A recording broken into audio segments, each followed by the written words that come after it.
Visões do Céu, capítulo 14. O fim do mal. Jesus e a Cidade Santa descem à terra.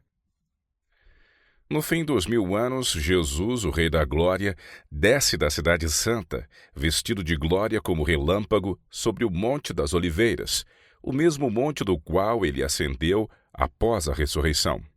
Quando seus pés tocam a montanha, ela se reparte e se transforma numa grande planície, preparada para receber a Santa Cidade, que inclui o paraíso de Deus, o jardim do Éden, o qual foi levado após a transgressão do homem. Agora ele desce com a cidade, mais bonito e gloriosamente adornado do que quando foi removido da terra. A cidade de Deus vem e é assentada no enorme plano que foi preparado para ela.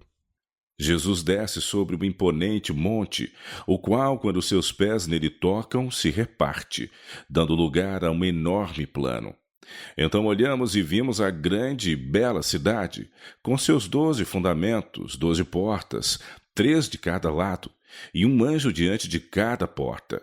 Então exclamamos: Eis a cidade, a grande cidade! Ela veio do céu, da parte de Deus, e veio com todo o seu esplendor e deslumbrante glória, e foi assentada na planície que Jesus preparou para ela. Marcas do pecado nos ímpios ressuscitados. Então Jesus, em terrível e imponente majestade, chama os ímpios mortos, e eles ressuscitam com as mesmas fraquezas e corpos doentios como morreram.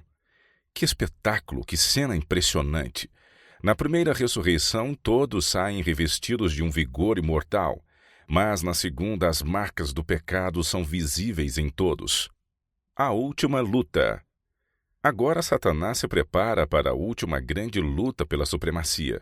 Enquanto despojado de seu poder e separado de sua obra de engano, o príncipe do mal se achava infeliz e abatido. Mas sendo ressuscitados os ímpios mortos, e vendo ele as vastas multidões a seu lado, revivem-lhe as esperanças, e decide-se a não se render no grande conflito. Arregimentará sob sua bandeira todos os exércitos dos perdidos, e por meio deles se esforçará por executar seus planos. Os ímpios são cativos de Satanás. Rejeitando a Cristo, aceitaram o governo do chefe rebelde. Estão prontos para receber suas sugestões e executar-lhe as ordens. Contudo, fiel à sua astúcia original, ele não se reconhece como Satanás. Pretende ser o príncipe que é o legítimo dono do mundo e cuja herança foi dele ilicitamente extorquida. Representa-se a si mesmo ante seus súditos iludidos como um redentor, assegurando-lhes que seu poder os tirou da sepultura e que ele está prestes a resgatá-los da mais cruel tirania. Havendo sido removida a presença de Cristo, Satanás opera maravilhas para apoiar suas pretensões. Faz do fraco forte e a todos inspira com seu próprio espírito e energia. Propõe-se guiá-los contra o acampamento dos santos e tomar posse da cidade de Deus. Satanás e seu exército contra a cidade santa. Finalmente é dada a ordem de avançar e o inumerável exército se põe em movimento. O exército, tal como nunca foi constituído por conquistadores terrestres, tal como jamais poderiam igualar as forças combinadas de todas as eras, desde que a guerra existe sobre a terra. Satanás, o mais forte dos guerreiros, toma a dianteira, e seus anjos unem as forças para essa luta final. Reis e guerreiros estão em seu séquito, e as multidões seguem em vastas companhias, cada qual sob as ordens de seu designado chefe. Com precisão militar, as fileiras cerradas avançam pela superfície da terra, quebrada e desigual em direção à cidade de Deus. Por ordem de Jesus, são fechadas as portas da Nova Jerusalém, e os exércitos de Satanás rodeiam a cidade, preparando-se para o assalto. A coroação final do Filho de Deus. Agora, Cristo de novo aparece à vista de seus inimigos. Muito acima da cidade, sobre um fundamento de ouro polido, está um trono alto e sublime. Sobre esse trono assenta-se o Filho de Deus, e em redor dele estão os súditos de seu reino. O poder e majestade de Cristo nenhuma língua os pode descrever, nem pena alguma retratar. A glória do Pai eterno envolve seu Filho. O resplendor de sua presença enche a cidade de Deus e estende-se para além das portas, inundando a terra inteira com seu brilho. Mais próximo do trono estão os que já foram zelosos na causa de Satanás, mas que, arrancados como tições do fogo, seguiram seu Salvador com devoção profunda, intensa. Em seguida estão os que aperfeiçoaram um caráter cristão em meio de falsidade e incredulidade, os que honraram a lei de Deus quando o mundo cristão a declarava nula, e os milhões de todos os séculos que se tornaram mártires pela sua fé. E além está a multidão, a qual ninguém podia contar, de todas as nações e tribos e povos e línguas que estavam diante do trono e perante o Cordeiro, trajando vestidos brancos e com palmas nas suas mãos. Apocalipse 7, 9. Terminou a sua luta. A vitória está ganha. Correram no estádio e alcançaram um prêmio. O ramo de palmas em suas mãos é um símbolo de seu triunfo, e as vestes brancas um emblema da imaculada justiça de Cristo, a qual agora possuem. Os resgatados entoam um cântico de louvor que ecoa repetidas vezes pelas abóbodas do céu. Salvação ao nosso Deus que está sentado no trono e ao Cordeiro. E anjos e serafins unem sua voz em adoração. Tendo os remidos contemplado o poder e a malignidade de Satanás, viram como nunca dantes que poder algum a não ser o de Cristo poderia tê-los feito vencedores. Em toda aquela resplendente multidão ninguém há que atribua a salvação a si mesmo, como se houvesse prevalecido pelo próprio poder e bondade. Nada se diz do que fizeram ou sofreram. Antes, o motivo de cada cântico, a nota fundamental de toda a antífona, é salvação ao nosso Deus e ao Cordeiro. Na presença dos habitantes da terra e do céu reunidos, é efetuada a coroação final do Filho de Deus. Os ímpios perante o tribunal de Deus. E agora, investido de majestade e poder supremos, o Rei dos Reis pronuncia a sentença sobre os rebeldes contra seu governo e executa justiça sobre aqueles que transgrediram sua lei e oprimiram seu povo. Diz o profeta de Deus: Vi um grande trono branco, e o que estava sentado sobre ele, de cuja presença fugiu a terra e o céu, e não se achou lugar para eles. E vi os mortos, grandes e pequenos, que estavam diante do trono, e abriram-se os livros. E abriu-se outro livro, que é o da vida, e os mortos foram julgados pelas coisas que estavam escritas nos livros, segundo as suas obras. Apocalipse 20, 11 e 12. Logo que os livros de registro são abertos e o olhar de Jesus incide sobre os ímpios, eles se recordam de todo o pecado cometido. Veem exatamente onde seus pés se desviaram do caminho da pureza e santidade, precisamente até onde o orgulho e a rebelião os levaram na violação da lei de Deus. As sedutoras tentações que incentivaram na condescendência com o pecado, as bênçãos pervertidas, os mensageiros de Deus desprezados, as advertências rejeitadas, as ondas de misericórdia rebatidas pelo coração obstinado, impenitente, tudo aparece como que escrito com letras de fogo. Todo o mundo ímpio se acha em julgamento perante o tribunal de Deus, acusado de alta traição contra o governo do céu. Ninguém há para pleitear sua causa, estão sem desculpa, e a sentença de morte eterna é pronunciada contra eles. É agora evidente a todos que o salário do pecado não é nobre independência e vida eterna, mas escravidão, ruína e morte. Os ímpios veem o que perderam em virtude de sua vida de rebeldia.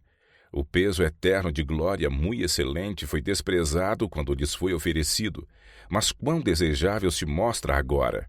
Tudo isso, exclama o perdido, eu poderia ter ganho, mas preferi conservar essas coisas longe de mim. Oh, estranha presunção! Troquei a paz, a felicidade e a honra pela miséria, infâmia e desespero. Todos veem que sua exclusão do céu é justa.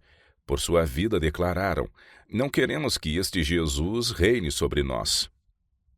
Satanás percebe que se excluiu do céu. Satanás vê que sua rebelião voluntária o inabilitou para o céu. Adestrou suas faculdades para guerrear contra Deus.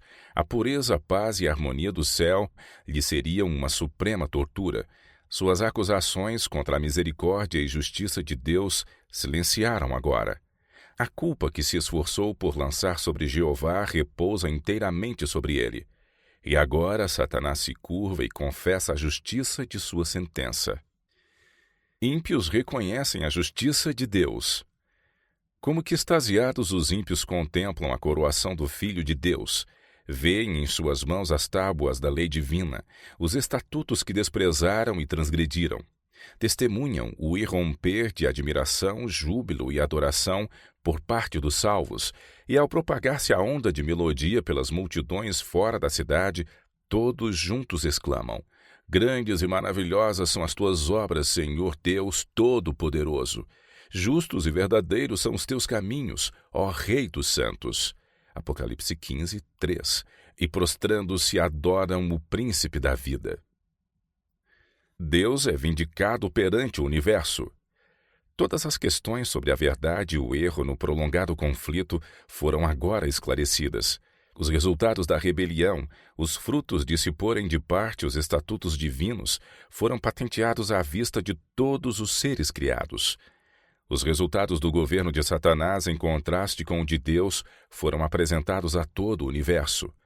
As próprias obras de Satanás o condenaram.